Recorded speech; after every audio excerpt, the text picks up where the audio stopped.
Solutions Patrimoine avec nous, Olivier Dajnac, directeur de l'ingénierie patrimoniale et financière de Vie+. Aujourd'hui, Olivier, je vous propose de parler des critères extra-financiers.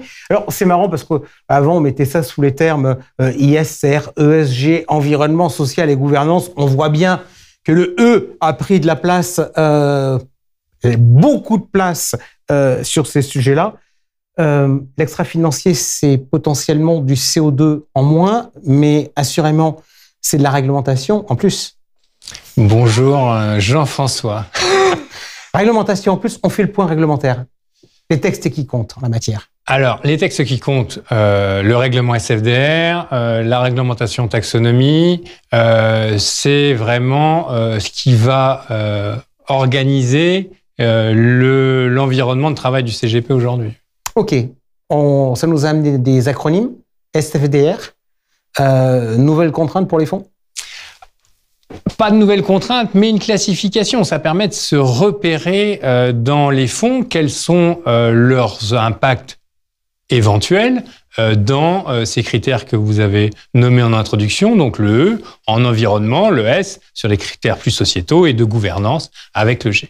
Ok, ce qui a changé pour les distributeurs, par rapport à avant, c'est qu'avant, quand on avait un client, on faisait son profil financier, on regardait son patrimoine pour être en adéquation. Désormais, la réglementation nous impose de regarder son profil extra-financier en posant un certain nombre de questions. Est-ce que, dans ce que vous voyez, ces profils extra-financiers révèlent un conflit de génération du côté des épargnants? Aujourd'hui, clairement, Jean-François, les jeunes générations, les jeunes actifs sont bien sûr intéressés par la rentabilité de leur investissement financier, mais posent nécessairement des questions sur le fléchage de ces capitaux. Est-ce que ça va avoir un impact? S'il y a un impact, lequel est-ce? À quel degré?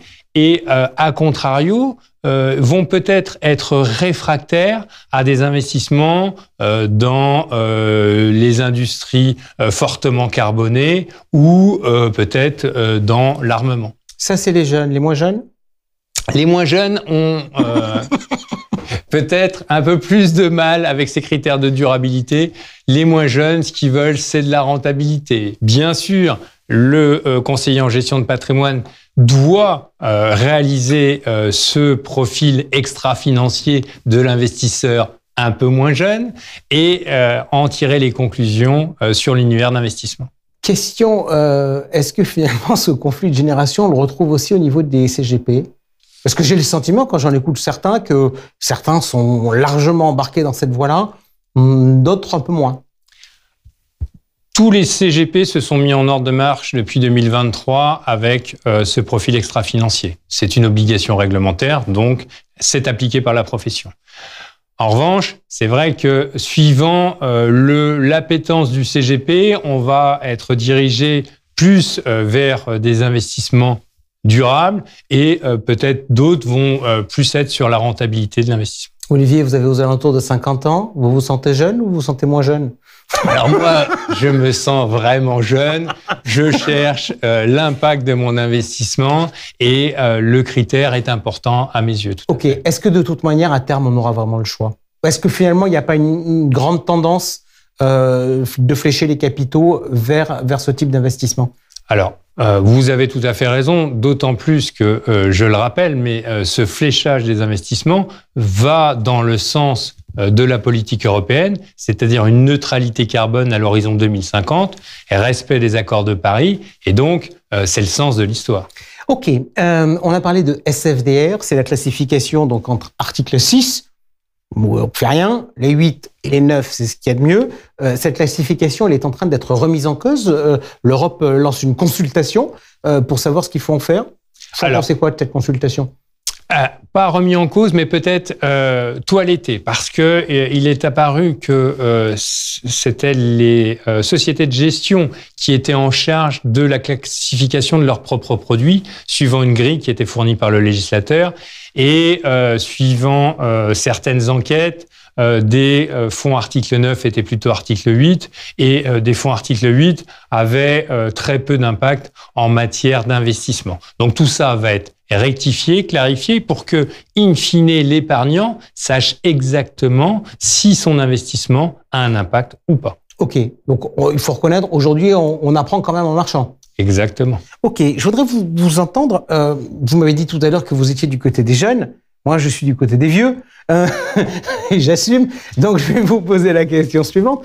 En termes de performance, est-ce que l'ISR, ça rapporte pareil, beaucoup moins, plus, c'est quoi? Alors, les comparaisons sont difficiles, mais si on compare deux indices, un avec les mêmes valeurs et l'autre avec des valeurs ISR, la rentabilité est plutôt sur l'indice ISR.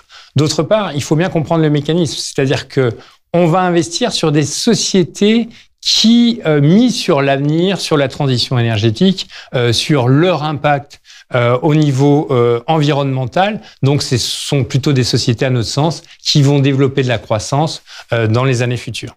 Ok. On avait fait un plateau ici avec plusieurs conseillers en gestion de patrimoine et qui avait évoqué une problématique majeure, pratique, qui consiste à dire c'est bien de demander au client ses préférences extra-financières, ce qu'il veut pas, etc. Mais comment on arrive à construire des solutions financières en face, prendre les bons produits, alors qu'on a 150 000 trucs, des labels différents, des Français, des Européens, des Belges, qu'on a SFDR 8, qu'on a SFDR 9, qu'on a des exclusions. Comment on s'en sort quand on est CGP pour résoudre ces problèmes-là? En premier lieu, je pense que ça passe par la formation. Vous le savez, Suravenir est un assureur responsable, engagé. Nous sommes à la pointe sur ces problématiques. Donc, notre mission, c'est d'accompagner nos partenaires CGP. On le fait à travers l'édition d'un guide de la finance durable. On le fait à travers la sélection des unités de compte qui nous sont proposées par nos partenaires asset managers, mais aussi à travers notre site institutionnel où notre partenaire CGP va pouvoir choisir telle unité de compte par rapport à un label, telle autre unité de compte par rapport à un classement SFDR 9 ou un impact taxonomie identifié clairement sur son univers d'investissement, donc pour ce qui est de Vie+, patrimoine Vie+, par exemple. Ok, on voit l'adresse d'ailleurs sur laquelle se trouvent les informations. Vous maintenez la stratégie de ne proposer en gamme hors produits structurés que des articles 8 et des articles 9? Nous sommes donc groupe Arkea, société à mission, Suravenir, assureur responsable. Notre vision sur le long terme est que, à travers cette sélection d'unités de compte article 8, article 9, nous facilitons, nous sommes dans le sens de l'histoire. D'autre part, nous avons réalisé la classification de notre fonds en euros de Suravenir en article 8 et nous sommes sortis du charbon en 2022, de la politique charbon, justement pour nous mettre en adéquation avec notre position. Olivier Dagenac, merci beaucoup. Merci à vous d'avoir participé à cette émission. On se retrouve le mois prochain pour un nouvel et plus encore.